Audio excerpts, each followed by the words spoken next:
मैं आज इस हजारों की भीड़ से, सम्मानित मीडिया बंधुओं के बीच से, मीडिया की बहनों के बीच से हजारीबाग के सांसद को चुनौती देता हूं कि वास्तव में अगर आप राम को मानते हैं तो 50,000 करोड़ की संपत्ति में 1,000 करोड़ रखिए, बाकी उन 50,000 करोड़ आप जनता को दान कर दीजिए। तो भाई अंग्रेजों का कलेक्टर चल रहा है, अंग्रेजों का कमिश्नर चल रहा है, तो 1932 का खाद्यान्न काहे नहीं चलेगा? तो भाई जब मुगलों के काल की समस्या का समाधान लोकतंत्र में हो सकता है, तो हम तो अंग्रेजों की काल की समस्या का समाधान मांग रहे हैं। और एक दिन पहले इस देश में आस्था के विषय, करोड़ों लोगों के आस्था के विषय राम अयोध्या में विराजित हुए। चूंकि देश में एक माहौल, एक गीत बना, राम आएंगे, हम तो कहेंगे राम के साथ भगत सिंह भी आए, डॉक्टर अंबेडकर भी आए, एपीजे अब्दुल कलाम भी आए, महात्मा गांधी भी आए, सरदार पटेल भी आए, चंद्रशेखर आजाद भी आए, अशफाक अली खां भी आए। लेकिन क्योंकि हम लोग पढ़े लिखे लोग हैं, हमें प्रैक्टिकली और लॉजिकली बात करनी चाहिए। बिल्कुल राम आए, बाकी जितने महापुरुष है वो भी आए, लेकिन क्या वो शरीर से आएंगे? हम पढ़े लिखे लोग हैं, प्रैक्टिकली बात कीजिए, हम लोग लॉजिकली बात कीजिए, इमोशनली नहीं। क्या जो महापुरुष, चाहे कोई रहे, राम रहे, कृष्ण रहे, गांधी रहे, कलाम रहे, जिन्होंने अपने शरीर को त्यागा है, वो शरीर के रूप में आएंगे? क्या वो बोलते हुए आएंगे?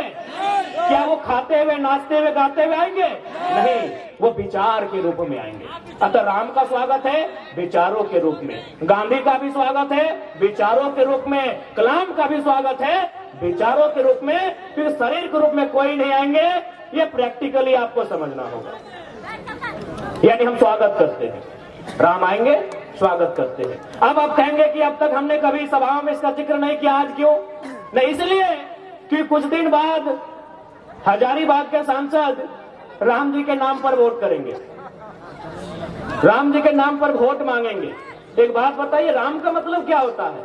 राम का मतलब होता है त्याग, राम का मतलब होता है पिता के वचन के लिए राजपाट का त्याग। और ये जयंत सिन्हा जब राम के नाम से वोट मांगेंगे, आपको थोड़ा सवाल करना चाहिए, जिसके पास 50,000 करोड़ की संपत्ति है, वो किस मुख से राम के नाम से वोट मांगेंगे? उनसे पूछेगा कि राम का मतलब क्या है भाई, राम का आदर्श क्या है, राम का चरित्र क्या है, राम का आचरण क्या है, उनसे पूछिएगा।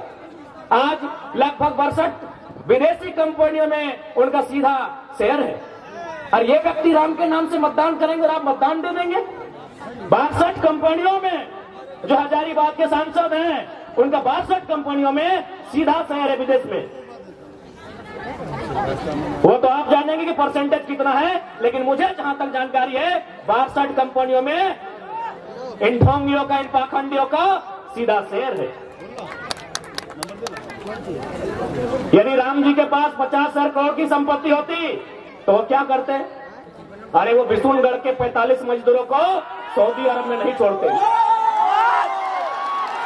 वो बिशुनगढ़ के 45 मजदूरों को सऊदी अरब में नहीं छोड़ते जो टॉयलेट का पानी पी रहे हैं।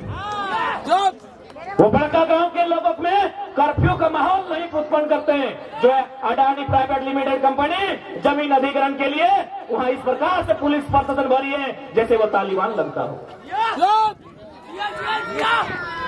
और कल ये शख्स आएंगे और ये भावनाओं के नाम पर, आस्थाओं के नाम पर मत लेने का काम करेंगे। तो क्या राम का चित्र ऐसा ही था जैसा जयंत सिन्हा का है? इसलिए आज राम यानी विचार, राम यानी आचरण, राम यानी आदर्श, राम यानी कर्तव्य। एक भी लक्षण वर्तमान जो सांसद है, क्योंकि यहाँ सबसे ज्यादा हिंदू मुस्लिम के नाम से मतदान होता है, एक भी लक्षण राम का इनमें नहीं दिखता है।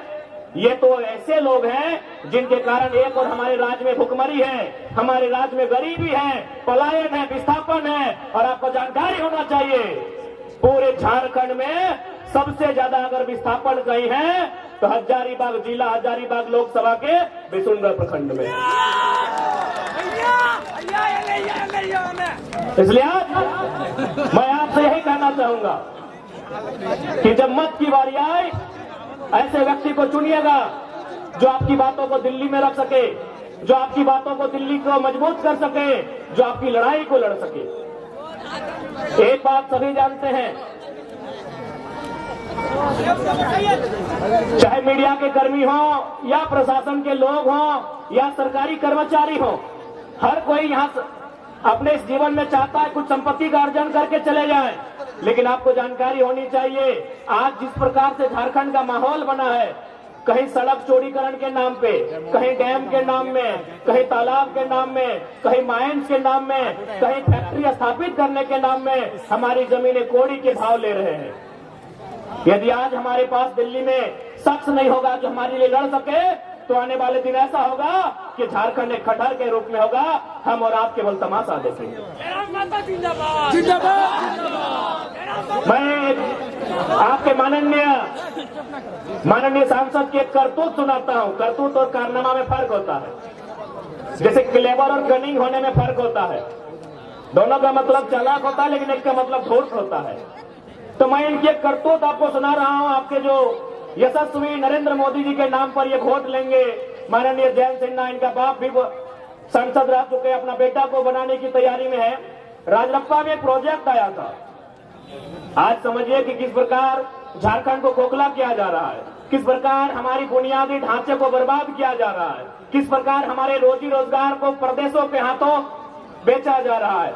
वहां एक प्रोजेक्ट आया था, चूंकि सांसद हैं, दिल्ली से टीम आई थी, तो सांसद की एक कुर्सी लगी हुई थी। सांसद महोदय कुर्सी में बैठते हैं, अंदर जो दिल्ली की टीम आई थी, 5 सदस्य या 7 सदस्य टीम थी, उनसे पूछा सांसद महोदय ने, यशस्वी सांसद, आपके लोकप्रिय सांसद, आपके धर्मात्मा सांसद, अब भाई राम के नाम से वोट मांगते तो धर्मात्मा ही होंगे, और आपने दिया है। इस धर्मात्मा सांसद ने पूछा कि ये प्रोजेक्ट कितने में कंप्लीट हो सकता है? बोला सर हार्डली 15 से 20 करोड़ में पूरा हो जाएगा। इस धर्मात्मा, आपके लिए धर्मात्मा, हमारे लिए कहीं ना कहीं ये मानव के रूप में छुपे दानव है। इसने कहा इसको 250 करोड़ बनाइए। आप पता कर लीजिएगा, राजरप्पा प्रोजेक्ट वहां 15 करोड़ में ये योजना थी, इन्होंने कहा इसको 250 करोड़ बनाइए। यानी जो योजना 15 करोड़ में उनको मानते हैं, जो अंतरात्मा से और दिल से मानते हैं, ये लोग अपने पाप को छुपाने के लिए केवल जबान से राम का नाम लेते हैं। अगर वास्तव में राम को आदर्श मानते हैं, मैं आज इस हजारों की भीड़ से, सम्मानित मीडिया बंधुओं के बीच से, मीडिया की बहनों के बीच से हजारीबाग के सांसद को चुनौती देता हूं कि वास्तव में अगर आप राम को मानते हैं तो 50,000 करोड़ की संपत्ति में 1,000 करोड़ रखिए, बाकी उन 50,000 करोड़ आप जनता को दान कर दीजिए। ये राम का चरित्र हो सकता है, ये राम का आदर्श हो सकता है। 50 कंपनी जो विदेश में चलेगी, आपका वहां 30-35% शेयर रहेगा, और झारखंड में जनता को केवल बरगलाना का ये लोग काम करते हैं। आज झारखंड गरीब नहीं है मेरे साथियों, मेरी माताओं, मेरे बहनों, मेरे बुद्धिजीवी अभिभावकों, इस झारखंड को गरीब बनाया जाता है। झारखंड नहीं है गरीब। इस राज्य को जानबूझ के ये लोग बर्बाद करने पर तुले हैं, और ये हमारा और आपका कर्तव्य बनता है कि इस राज्य की उन्नति कैसे हो, इस राज्य का हितार्थ कैसे हो, इस राज्य को बचाया कैसे जाए, और इस राज्य को अव्वल दर्जे का राज्य बनाया कैसे। क्योंकि अगर हम स्थानीयता के मुद्दे से आए थे, और यदि हम लोग स्थानीयता की बात नहीं करें तो शायद बेईमानी होगी। आज बहुत सारे लोग, और साथ साथ राम जी ने तो हमारे 1932 के खतियान को भी मजबूत किया है। राम जी ने हमारे 1932 के खतियान को भी मजबूत किया है। अब आप बोलेंगे कैसे? राम जी का विवाद कब का है? 1528 का है। समाधान कब हुआ? 21वीं सदी में। समाधान किन्होंने करवाया? लोकतंत्र ने। लोकतंत्र ने। तो भाई जब मुगलों के काल की समस्या का समाधान लोकतंत्र में हो सकता है, तो हम तो अंग्रेजों की काल की समस्या का समाधान मांग रहे हैं। हम तो अंग्रेजों की काल की समस्या का समाधान मांग रहे हैं। तो राम जी ने तो तमाम विस्थापितों को मजबूती दिया है।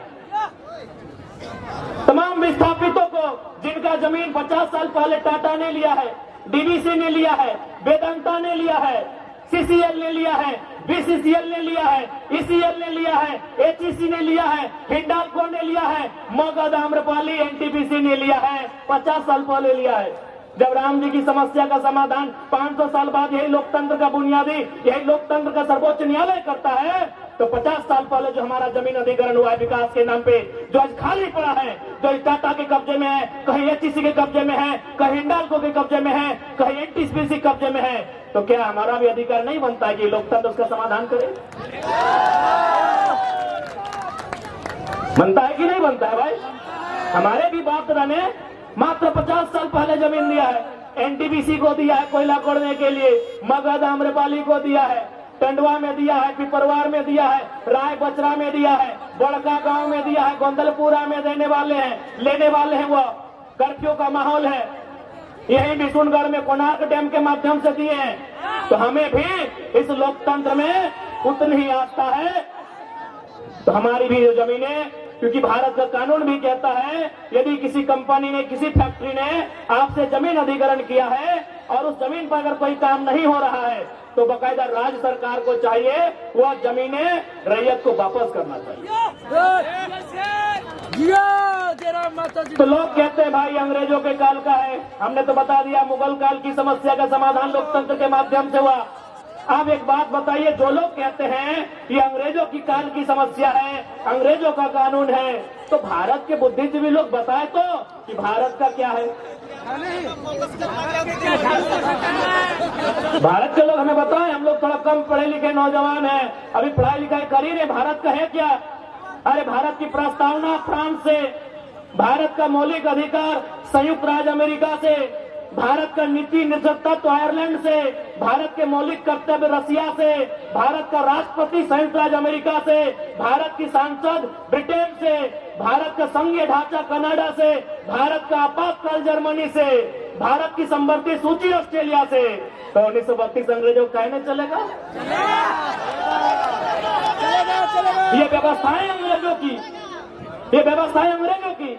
अच्छा एक बात बताइए, हजारीबाग में अभी डीसी है ना, डीसी मतलब समझते हैं आप लोग? Deputy collector. अच्छा एक बात बताइए, कलेक्टर का मतलब क्या होता है? कलेक्टर शब्द कहाँ से आया? कलेक्टर शब्द आया है कलेक्ट से। कलेक्ट मैंने क्या होता है? कलेक्ट करना, कोनो चीज इकट्ठा करना, जमा करना। तो भाई ये कलेक्टर लोग अंग्रेज के टाइम क्या करते थे? कलेक्ट करते थे, व्यापारियों से, किसानों से लगान कलेक्ट करते थे, खजाना कलेक्ट करते थे, इसीलिए इन्हें कलेक्टर की उपाधि दी गई थी। अब क्या हुआ, एक प्रमंडल चूंकि हजारीबाग में है, वहां आता है डिविजनल कमिश्नर। डिविजनल कमिश्नर समझते हैं ना, यानी प्रमंडल के आयुक्त। कमिश्नर का मतलब क्या होता है? यानी कलेक्टर जो पैसा, जो खजाना, जो धान चार सोना चांदी कलेक्ट करके ले जाते थे, उस पैसे को सुरक्षित अंग्रेजों तक, ब्रिटेन तक कमीशन लेके जो पहुंचाता था उसे कमिश्नर कहते थे। कमीशन कहां से आया? कमिश्नर शब्द कमीशन से आया है। तो भाई अंग्रेजों का कलेक्टर चल रहा है, अंग्रेजों का कमिश्नर चल रहा है, तो 1932 का खातियान काहे नहीं चलेगा? काहे नहीं चलेगा? अभी बताइए, क्या हमारी लड़ाई गलत है? ये हमारी मांग गलत है? जी नहीं, बस हमारे लोगों को जानबूझकर कमजोर बना के रखा गया है, क्योंकि सारा समस्या है यहाँ की खनिज। यहाँ के कंड कंड में खनिज है, यहाँ के पहाड़ में, यहाँ के पर्वत में, यहाँ के पठार में, यहाँ के जंगल में, यहाँ के नदी में। नदी में नहीं समझे क्या? अरे दामोदर नदी को भी लोग चेंज करना चाहता था। ये पैसे के लालची लोग, क्योंकि दामोदर नदी के नीचे मैक्सिमम कोयला है, ये लोग दामोदर नदी के बहाव को बदलना चाहता था। यानी यहाँ के पहाड़ में खनिज, यहाँ के नदी में खनिज, यहाँ के नालों में खनिज। इसीलिए जानबूझ के झारखंड की व्यवस्था को चौपट किया गया है। अब आप कहेंगे कैसे? क्योंकि हजारीबाग को मैंने अक्सर कहा है ये एजुकेशन हब है, शैक्षणिक राजधानी है। अगर रांची राजधानी, दुमका उपराजधानी, कोडरमा अभ्रक राजधानी, धनबाद कोयला राजधानी, जमशेदपुर स्टील राजधानी, तो हजारीबाग शैक्षणिक राजधानी है। अब कैसे व्यवस्था को यहाँ का नेशनल नाबूद किया गया है, सुनिए। हम 2011 बैच के इंटर ऑफ साइंस के स्टूडेंट हैं। हो सके कोई 12 वाले होंगे, कोई 13 वाले होंगे, कोई 10 वाले होंगे, कोई 9 वाले होंगे। ईमानदारी से बताइए उस समय इंटर का रिजल्ट क्या होता था? खासकर इंटर ऑफ साइंस का बताइए। फाइल हो जाते थे। मैं बता रहा हूं 2011 में 28%। गंभीरतापूर्वक सुनिएगा कि कैसे एक सिस्टम काम कर रहा है जो झारखंड को दिन प्रतिदिन खोखला कर रहा है। बाबू का भी ले लो ये देख रहे मात्र 28%। कॉमर्स का रिजल्ट था 42%, साइंस का रिजल्ट था 47%। सोच के देखिए आपकी रूह कब जाएगी। आर्ट्स का रिजल्ट था 47, यानी 50% से ज्यादा बच्चे फेल हुए थे। कॉमर्स का रिजल्ट 42, यानी 50 से कई गुना नहीं, संख्या में कितना ज्यादा। और मात्र 28% रिजल्ट था इंटर ऑफ साइंस का 2011 का, हम साइंस का और पास आउट स्टूडेंट का। यानी सोच के देखिए, जब हमारे बच्चे पढ़ेंगे नहीं, जब ये इंजीनियर नहीं बनेंगे, जब ये मेडिकल में नहीं जाएंगे, तो आगे जाकर कैसे राज्य को संभालेंगे। वियतनाम और फ्रांस की कहानी आपने पढ़ा होगा, वो तो आपने वियतनाम और फ्रांस के बारे में पढ़ा है। ये लोग झारखंड में चरितार्थ करके बैठे हैं। हमारे रिजल्ट को शून्य करके रखा था, हमारे रिजल्ट को डाउन करके रखा था। उतना छोड़िए, अभी आप कल का या परसों का अखबार पढ़े होंगे, धनबाद से नवोदय में 26 बच्चों का चयन हुआ है। हमको लगता है 20 बच्चे बिहार के हैं। यानी आपके बच्चे, नवोदय का मतलब आप भी जानते हैं। हर फैमिली का ड्रीम होता है कि अपना बच्चा को नवोदय भेजे, अपना बच्चा को सैनिक स्कूल भेजे, क्योंकि बाकी स्कूल में खिचड़ी के अलावा ठीक कुछ नहीं मिलता है। नेतरहाट, अच्छा माफी चाहेंगे, नेतरहाट है ना मिथिलेश साहब। आप जितने भी नौजवान यहाँ बैठे हैं, आपके घर में बेटा या बेटी जब जन्म लेती है और आप पहला प्रयास यही करते हैं कि अपना बच्चा को नेतरहाट भेजेंगे, सैनिक स्कूल में भेजेंगे। तमन्ना होती है कि नहीं? लेकिन वहां भी बाहर के लोगों का कब्जा है। हमारे बच्चे कहाँ मिलेंगे? जहाँ स्कूल का ड्रेस कभी पीला कभी हरा होगा वहां मिलेंगे, और जहाँ खिचड़ी 2-3 वैरायटी में मिलेगी वहां मिलेंगे। जहां गुणवत्तापूर्ण शिक्षा मिलेगी, नेतरहाट जैसे संस्थान में, सैनिक कॉलेज जैसे संस्थान में, नवोदय जैसे संस्थान में, वहां भी यूपी बिहार के लोगों का कब्जा है। ये गलत है कि नहीं, आप बताइए। पूरे गलत है। अरे भाई, लोग बोलते हैं कि आप बाहरी भीतरी करते हैं। हम लोग नफरत नहीं बांटते हैं, आप हमसे नफरत करते हैं कि हमें जानबूझकर फेल करते हैं। आप हमें मौका नहीं देते हैं। एक बात बताइए, यहीं बगल में विनोबा भावे यूनिवर्सिटी है, क्या हमने कभी गेट पर जाकर यह कहा कि एचओडी सर गो बैक, आप यूपी से चले जाएं, आप राजस्थान से चले जाएं, आप बिहार से चले जाएं? क्या हमने कहा? नहीं कहा, क्योंकि यूनिवर्सिटी में जो प्रोफेसर आते हैं वो सेंट्रल का विषय होता है, वो जेआरएफ करने वाले लोग होते हैं, उससे ऊंची ऊंची उपाधियों को, उपलब्धियों को हासिल करके आते हैं। हमने कभी प्रोफेसर का विरोध नहीं किया है। लेकिन यदि कोई प्राइमरी टीचर बन के आएगा यूपी बिहार से, विरोध होगा कि नहीं, आप ही बताइए। होगा कि नहीं? अरे भाई, हमने प्रोफेसर का विरोध नहीं किया है। मैं आपके हजारीबाग की स्थिति नहीं जानता हूं, धनबाद में 90% यूपी बिहार बंगाल के प्रोफेसर हैं। जो विनोद बिहारी महतो विश्वविद्यालय है वहां 90%। हमने तो विरोध नहीं किया, क्योंकि ये सेंट्रल का विषय है, ये केंद्रीय विषय है। आप प्राइमरी टीचर बन के आएंगे, आप टीजीटी में आएंगे, आप पीजीटी में आएंगे, तो क्या झारखंड के बच्चे कोयला ठेलेंगे? झारखंड के बच्चे बालू ठेलेंगे? झारखंड के बच्चे घास उखाड़ेंगे? झारखंड के बच्चे सूरत, गुजरात, महाराष्ट्र में मजदूरी करेंगे? बताइए, गलत है या सही है? हमने कभी डीसी का विरोध किया है कि डीसी गो बैक, आप झारखंड के नहीं है? एसपी गो बैक, आप झारखंड के नहीं है? नहीं, क्योंकि ये आईएएस आईपीएस का कैडर है।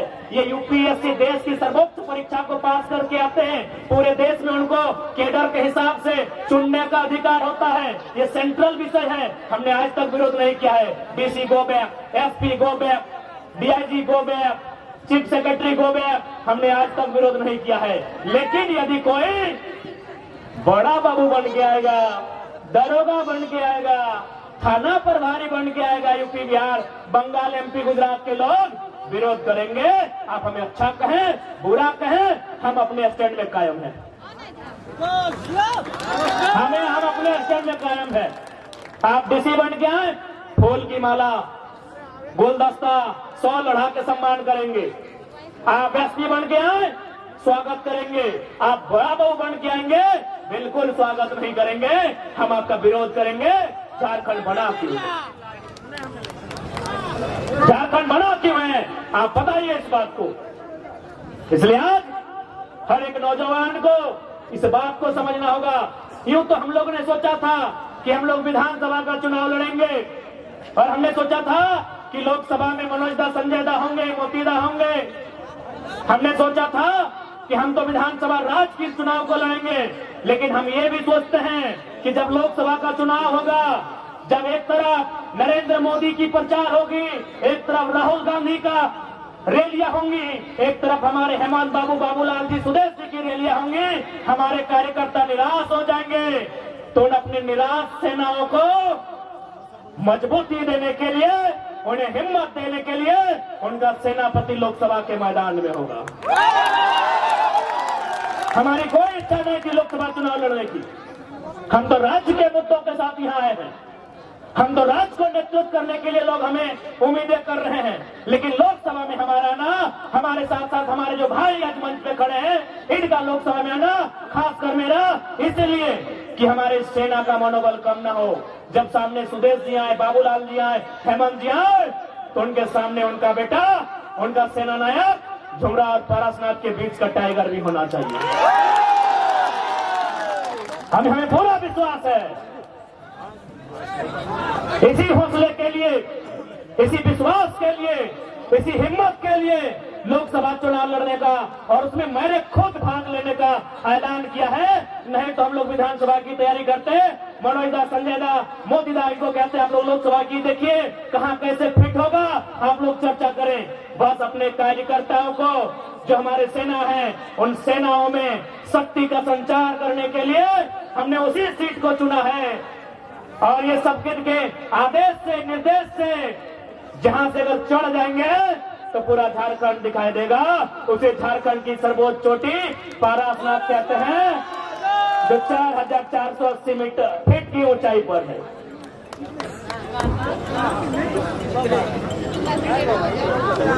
सब वोट मारेगा जरा मत तो क्या?